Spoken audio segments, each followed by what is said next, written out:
Véritable success story de la radio Espace Guinée, les grandes gueules, détentrices des meilleurs scores radio en Guinée, de la meilleure émission talk show, a donné le créneau horaire du départ au bureau et du retour à la maison, récoltant depuis des années consécutives le titre d'émission la plus écoutée en Guinée, toutes catégories confondues. Un grand total de plus de 5 millions d'auditeurs ont été fidèles au talk show Les GG, diffusé jour après jour sur toutes les stations du réseau Adafo Média de 9h à 10h30, un exploit qui restera longtemps dans les annales de la bande FM en Guinée. Nous allons répartir sur le terrain Kao Carré qui nous écoute forcément sur Kaniazik. En ce moment, mon cher ami, le temps que vous... Exactement. Donc, au fait, l'entreprise d'Abib Diallo, c'est cette entreprise qui a donc effectué les travaux au niveau du domicile de Kao Carré. Le soutien financier est venu d'un certain Barry. Alors, donc, lorsque des choses se passent ainsi, les grands et qu'on se rend compte que 75 millions de francs guinéens ont été payés pour assurer un an de loyer dans les conditions normales, si le rapprochement était fait, tel qu'ils se sont rencontrés, parce que quand même ils se connaissent, Kao Carré connaît M. Cissé, M. Cissé connaît Kao Carré, quand même il le programme sectoriel de l'éducation, et avec la DAF du ministère de l'Éducation nationale et de l'alphabétisation, communément appelé BINETA, toutes ces personnes se connaissent et se sont rencontrées lorsqu'il s'agissait de trouver un domicile pour le ministre. Alors si ce rapprochement avait été également fait autour de ces mêmes personnes-là, on aurait pu permettre aux propriétaires de la maison de comprendre qu'ils n'avaient pas à menacer ou à demander à ce que Kao Carré puisse s'apprêter à sortir de la maison. Parce qu'il y a des travaux quand même qui ont été effectués. J'ai des photos des travaux lorsque l'entrepreneur est en train de mettre les dallettes, de faire les toilettes externes, de raccommoder ou de raccorder, je ne sais pas si c'est comme ça on dit dans le thème technique, mais le tuyau central au niveau de la maison louée par Kao Carré n'était pas connecté au grand tuyau qui passe à côté. Donc ils ont fait appel à Poubelle de Conakry. C'est Poubelle de Conakry qui est venu faire ce travail de raccordement. Alors, pour permettre à ce que l'eau ne puisse pas stagner dans la cour. Ils ont également pris en compte la clôture de la cour. Vous voyez, la clôture a été doublée presque au niveau de la cour. La toiture a coûté 19 millions de francs guinéens. Alors, au niveau également des meubles, j'ai les photos des meubles. C'est quelque chose qui a été monté, ils se connaissent. Maintenant, si 75 millions de loyers payés, si ça arrivait à échéance, je pense qu'il appartenait à ces personnes de se retrouver et à Kao Carré également de faire comprendre aux propriétaires qu'ils n'avaient pas à le menacer, mais plutôt à prendre en compte tout l'argent qui a été injecté dans la rénovation du bâtiment. Parce que le bâtiment était dans un état piteux. Ça dépend. Le bâtiment, non. Ça dépend ils se sont mis d'accord. Le concessionnaire était au courant quand même que des travaux étaient en train d'engager au niveau de la maison. Est-ce que ça a été mis sur papier? Oui, non. Je ne sais pas. Le contrat est signé. Il y a un contrat signé, mais... Je pense qu'on va le rappeler, mon cher ami Diaby. Donc, ce serait une injustice quand même que ces travaux engagés, parce que des factures existent, des photos existent, qu'on ne puisse pas prendre en compte ces travaux-là. Le contrat, on m'a appris que le contrat existait. Kao Carré pourra confirmer ou infirmer. Le contrat aurait été signé, pas au nom de Kao Carré, mais au nom de sa femme. C'est sa femme donc, qui a signé le contrat.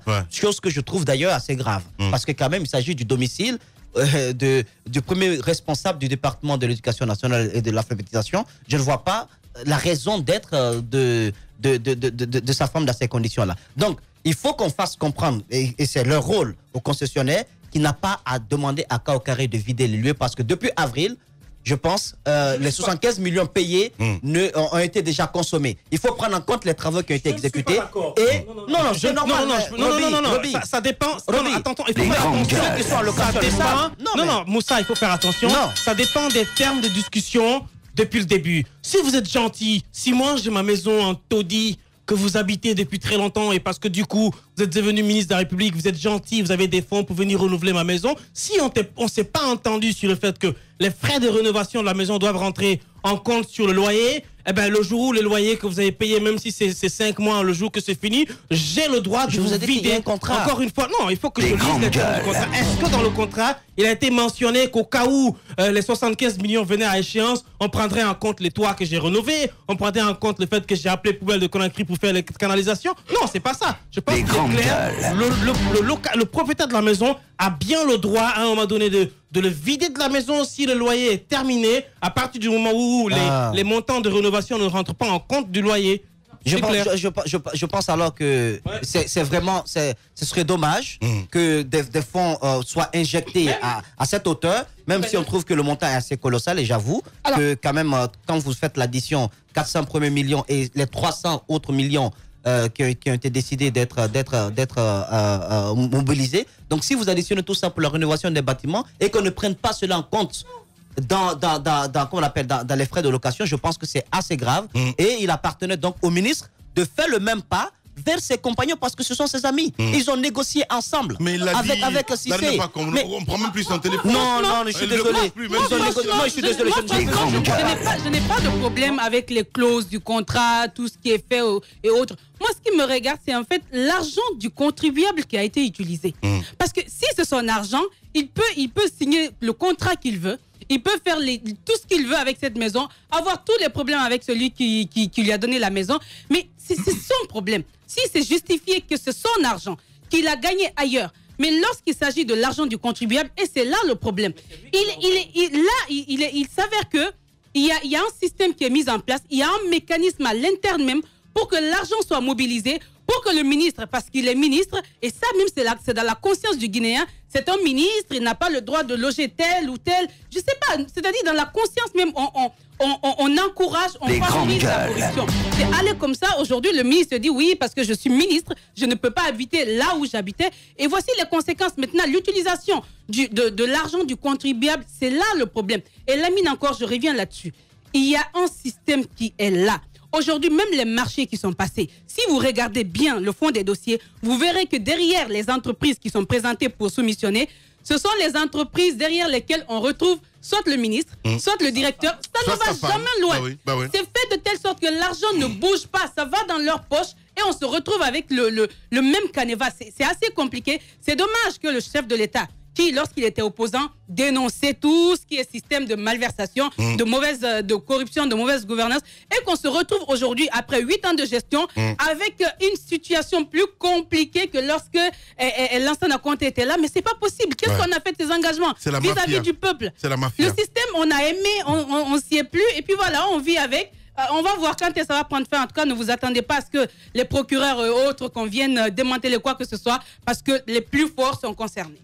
Alors, ce qu'il y a à dire, c'est que je ne vois personne, même un nigo, personne prendre son argent, à plus forte raison l'argent de l'État, l'injecter dans une maison d'habitation qui n'appartient pas à l'État et ne pas exiger en retour que la contrepartie en termes d'habitation puisse être écoulée. Ça, je ne le comprends pas.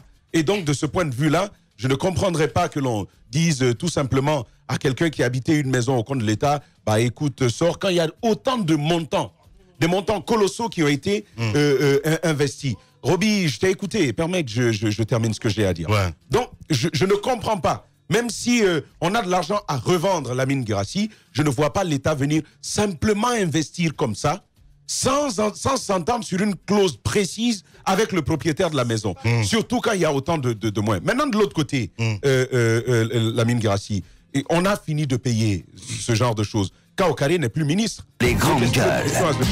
Il a occupé cette maison en tant que ministre. Donc, en tant que au service de l'État pour une fonction bien précise. Aujourd'hui, il ne l'est plus. Même s'il y avait encore de l'argent, même s'il y avait encore une marge à utiliser par l'État, Kaokare, lui, devait déjà sortir de cette maison. Parce que ça a été utilisé pour le ministre. C'était une maison d'habitation. C'était dans cette perspective-là. Je vous permets, après vous réagirez. Et donc, si c'est dans cette perspective-là, il n'a plus aucune raison d'y exister. Malheureusement, on est tombé dans une situation où la corruption s'est enchevêtrée, on a fait ce qu'on voulait, et aujourd'hui, c'est qui le bénéficiaire? Le propriétaire de la maison. Quand on a corrompu comme ça, quand on s'est permis de faire n'importe quoi, bah, le propriétaire de la maison peut faire tout ce qu'il veut de cette maison-là, et on n'aura aucun compte à lui demander, parce que ça s'est fait dans l'ombre, ça va finir dans l'ombre. C'est ce qu'on appelle faire une bonne affaire pour le propriétaire de la maison. Je pense qu'il a joué bingo et il a fait une bonne affaire. On a rénové sa maison, c'est tout bénéf pour lui. Mais n'oublie pas qu'il y habitait avant d'être ministre. C'est après la fonction de ministre qu'on a trouvé que la maison était... Il n'y habitait pas. D'accord, que vous ne comprenez pas. Bon, d'accord, dans ce cas... Oui, même s'il n'y habitait pas, vous me donnez l'information. Même s'il n'y habitait pas, même s'il n'y habitait pas, d'accord, merci de me donner cette information. Il habitait une deux chambres. Même s'il n'y habitait pas, encore une fois, il faut relever que ce n'est pas l'État qui est venu investir dans la rénovation de la maison. Ça, c'est un fait. Deuxième fait. Non, c'était l'État. Non, c'est pas l'État. Allez, continuez le débat. Véritable success story de la radio Espace Guinée, les grandes gueules, détentrices des meilleurs scores radio en Guinée de la meilleure émission talk show, a donné le créneau horaire du départ au bureau et du retour à la maison, récoltant depuis des années consécutives le titre d'émission la plus écoutée en Guinée, toutes catégories confondues. Un grand total de plus de 5 millions d'auditeurs ont été fidèles au talk show Les GG, diffusé jour après jour sur toutes les stations du réseau Adafo Média de 9h à 10h30, un exploit qui restera longtemps dans les annales de la bande FM en Guinée.